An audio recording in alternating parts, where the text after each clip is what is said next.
I'm not as familiar with Toast though, so I'm interested to see what we're going to be bringing out with the Ken. Yeah, definitely Ken being more up close and personal compared to Ryu, who plays a little bit more in like a zoner-ish range. It's going to be interesting because Donkey Kong, you know, grappler character, he's going to want to get in close and just start, you know, doing damage. That was a great I don't know what happened there. That kind of it was like, okay, we're all just going to wait for that to happen. Yeah, that landing down B could be a big opening, but hey, Pat's going to find one anyways. He's able to get that cargo throw.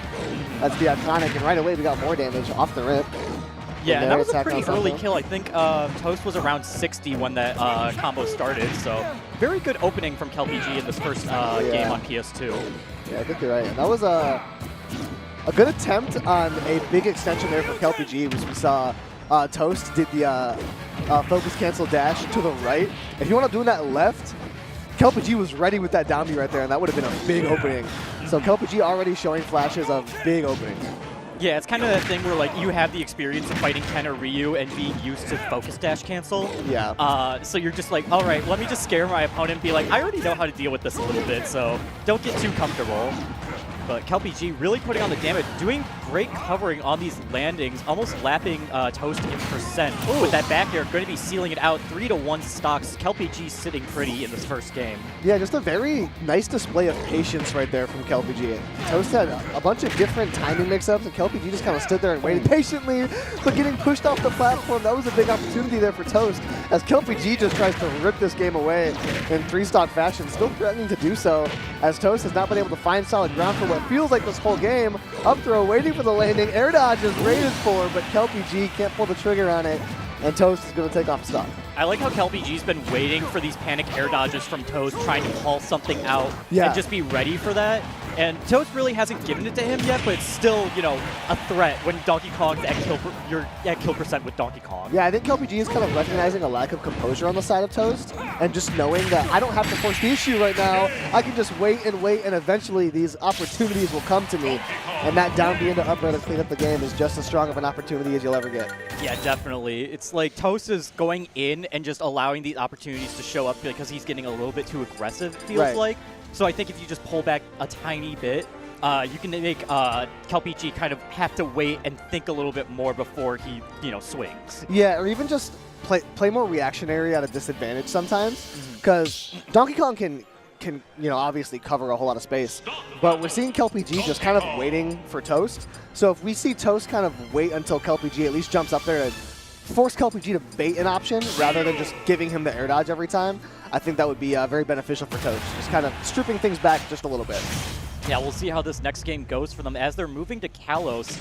Definitely with Kelpy G killing off the top a lot more and the platform positions and the higher blast zone on Kalos, I think this is a good counter pick for Toast to be able to play in the second game. Yeah, I agree. I also think Toast will be able to kind of cover that grounded area a little bit better. We saw Kelpy G getting way more mileage out of the platform than Toast was, so I was honestly surprised to not see this one banned on the side of Kelpy G, and right away we're seeing Toast reap the benefits of it, already close to his damage output that he was able to get in the entirety of last game, and we're only 20 minutes into this one. Yeah, that damage output's great, but you have to be able to find these kills too, so we'll see if Toast is able to close this out. There's the cargo throw off the side of the stage into the back air. Just Kelpy G covering the option completely and taking that first stock. Yeah, Ken is one of those characters where that cargo down throw can just spell disaster so consistently. And again, Kelpy G was ready for that air dodge, but just barely missing that timing. Toast disadvantage has got to be a little bit more creative, a little craftier, but that was a great option there. Just hard calling out the approach. Yeah. Solid stock there from Toast. Definitely, but it felt like a tiny bit of panic, but it's, you know, you get your kills how you can. Yeah, got it. Honestly, I respect it. There's the cargo throw killing off the top there, which is unfortunate for Toast being on his last stock in the set. And Kelpy G looking to close this out in a 2-0 fashion. Wow, big 50% combo coming out from Toast there. Yeah, that's a lot of damage to kind of bring this back to a more manageable deficit, but Kelpy G is going to reverse that right away, getting big damage off the cargo throw. Yeah, definitely. I mean, getting that big damage and just calling out these landings, the monkey punch, barely missing and not hitting Ken's toes there. Yeah, I could not believe that interaction went the way that it did. Ooh, but Toast putting on some solid pressure, still off stage is Kelpy G. And Kelpy G's been doing a really good job breaking through Toast's corner pressure. Toast hasn't been able to build up a long advantage state and Kelpy G is just going to rip it off with an up B. Yeah, you see that that grounded up B with the rage, and I just already knew. I'm like, oh, this is good. This is the stock right here. Yeah, right. I've been in that situation far too many times, but actually, I think, is this best of 3 or best of 5? Yeah, it looks like they're hunkering down for a best of 5 right now. Oh, sweet. It's all best of 5. Never mind then. Yeah, so they still have one more game.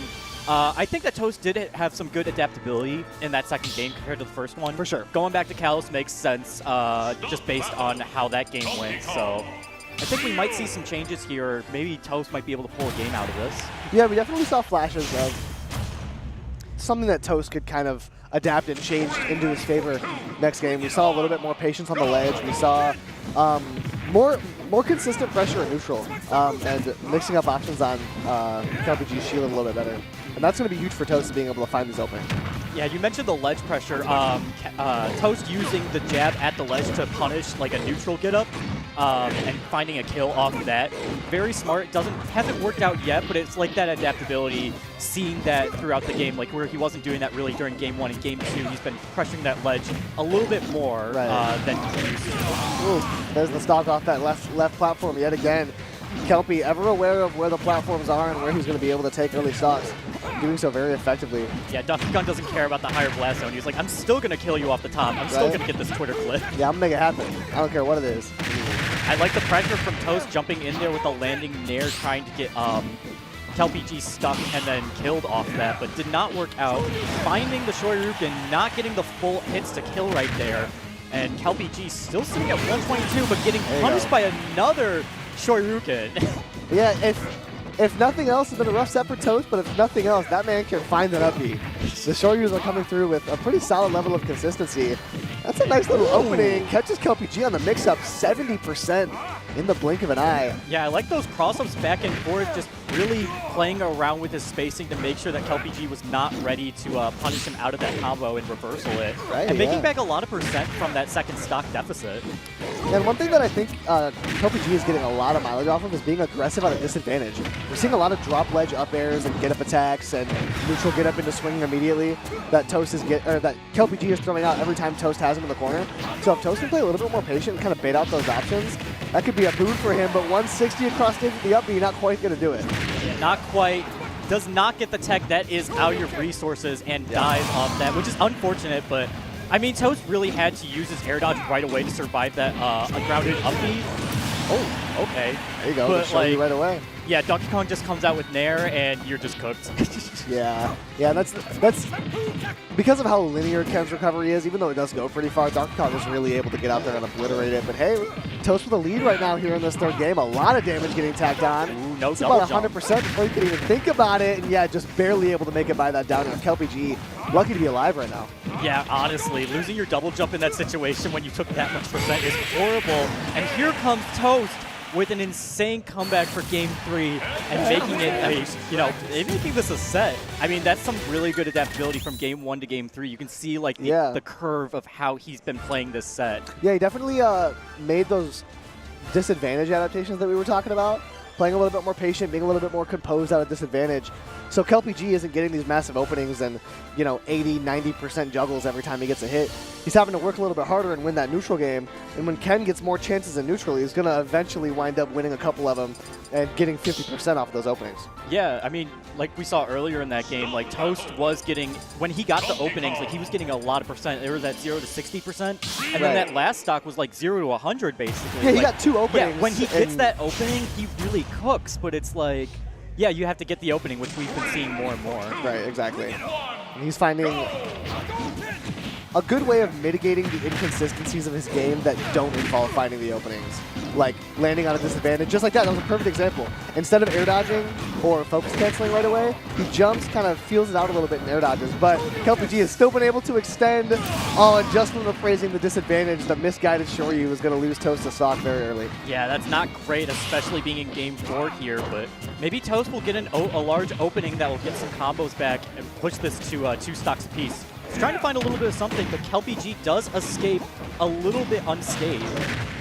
Yeah, 40% in the grand scheme of Toast's opening so far is Man, not the most threatening. That coverage on the platform from Kelpy G was very crazy. It's like, he covered the landing and then knew that the roll behind was coming and just immediately cargo through. And look at this, Kelpy G throwing Toast into the blast zone, and it's 3-1. It's looking like game 1 right here. Yeah, Toast had a really solid adaptation, but Kelpy G was ready for it right away. Toast trying to approach him with shield. Oh, what a parry from Kelpy G. Another one! These landing approaches from Toast are just getting called out time and time again, and 3 back airs are going to spell demise for Toast. Kelpy G with a very solid adaptation there to take that game 4. I saw that double jump try to come out from Toast there, and it just got immediately snuffed by a back air, and it's like, Kelpy G was following Toast perfectly, and I was like, oh, that's it. Like, you have Donkey Kong's back air that's basically like a swordy character. It's like, right? What do you do in that situation? Yeah, Donkey Kong is one of those characters where when you burn a double jump early on, you may as well just kiss your stall goodbye.